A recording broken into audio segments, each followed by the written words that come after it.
శివార్లోని కోహిడ వద్ద దేశంలోనే అతిపెద్ద అంతర్జాతీయ సమీకృత మార్కెట్ కు ముఖ్యమంత్రి రేవంత్ రెడ్డి శంకుస్థాపన చేశారు. తెలంగాణ రైజింగ్ విజన్ 2047 లక్ష్యంగా పబ్లిక్ ప్రైవేట్ భాగస్వామ్యంతో 3387.35 కోట్ల రూపాయల భారీ వ్యయంతో ఈ ప్రాజెక్ట్ ను చేపట్టారు. ప్రపంచ స్థాయి నాణ్యత ప్రమాణాలు, సాంకేతిక హంగులతో నిర్మించే ఈ మార్కెట్ 3 ఏళ్ల కాల వ్యవధిలో అందుబాటులోకి రానుంది. ఇక్కడ పండ్లు, పూలు, డైరీ, డ్రై ఫ్రూట్స్, చేపలు, మాంసం వంటి అన్ని రకాల సదుపాయాలు లభిస్తాయి.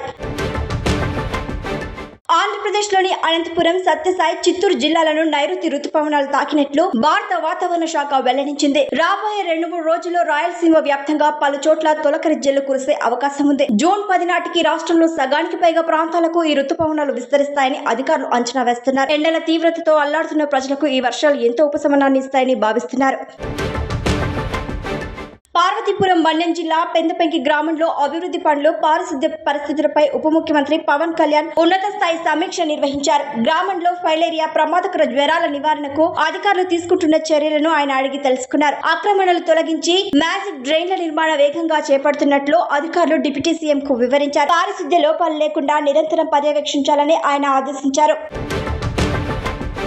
రేవంత్ రెడ్డి ప్రభుత్వం పేదల కాలనీలను కూల్చుతూ లక్షల కోట్ల విలువైన రూపాయలను ప్రభుత్వ భూములను పేదలకు అప్పగిస్తోందని తెలంగాణ రక్షణ సేన అధ్యక్షురాలు కల్వకుంట్ల కవిత ఆరోపించారు. సీఎం కుటుంబ సభ్యులు, కాంగ్రెస్ ప్రతినిధులు ఈ పెద్ద భూదందాలో భాగస్వాములుగా ఉన్నారని ఆమె విమర్శించారు. ప్రభుత్వ భూములను కాపాడేందుకు తాము అవసరమైతే సుప్రీంకోర్టు వరకు వెళ్తామని స్పష్టం చేశారు. తెలంగాణ ప్రజల ఆస్తిని కాపాడడానికి నిరంతరం పోరాడతామని ఆమె పేర్కొన్నారు.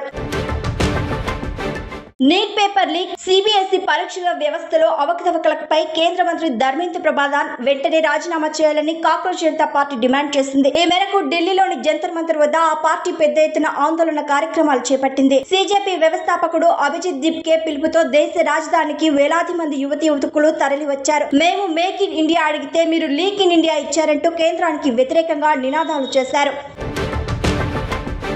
తమిళనాడు రాజకీయాల్లో సంచలనం సృష్టించిన అన్నామలై బీజేపీ రాజీనామా వ్యవహారంపై ఆంధ్రప్రదేశ్ ఉప ముఖ్యమంత్రి, జనసేన అధినేత పవన్ కళ్యాణ్ స్పందించారు. తమిళనాడు ముఖ్యమంత్రి విజయ్ కంటే కూడా ఆ రాష్ట్ర బీజేపీ మాజీ అధ్యక్షుడు అన్నామలైతో ఎంతో సమర్థుడంటూ ఆంధ్రప్రదేశ్ డిప్యూటీ సీఎం పవన్ కళ్యాణ్ ప్రశంసలు కురిపించారు.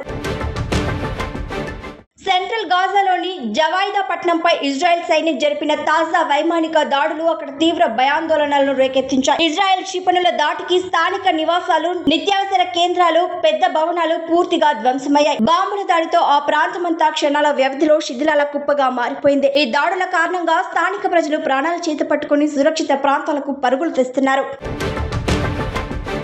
అమెరికా దేశవ్యాప్త మిడ్ టర్మ్ ఎన్నికల ప్రచారంలో భాగంగా అధ్యక్షుడు డొనాల్డ్ ట్రంప్ విస్కాన్సిన్ లోని చిప్పెవా ఫాల్స్ లో విస్తృతంగా పర్యటించారు. అక్కడ స్థానిక రైతులు, వ్యాపారవేత్తలతో పాటు చేసిన రౌండ్ టేబుల్ సమావేశంలో ఆయన ముఖ్య ప్రసంగం చేశారు. అంతర్జాతీయంగా ఇరాన్ తో నడుస్తున్న యుద్ధ వాతావరణాన్ని తాము చాలా త్వరగా ముగిస్తామని ఈ సందర్భంగా హామీ ఇచ్చారు. అలాగే దేశంలో నిత్యావసరాల ధరలను భారీగా తగ్గిస్తామని ట్రంప్ స్పష్టం చేశారు.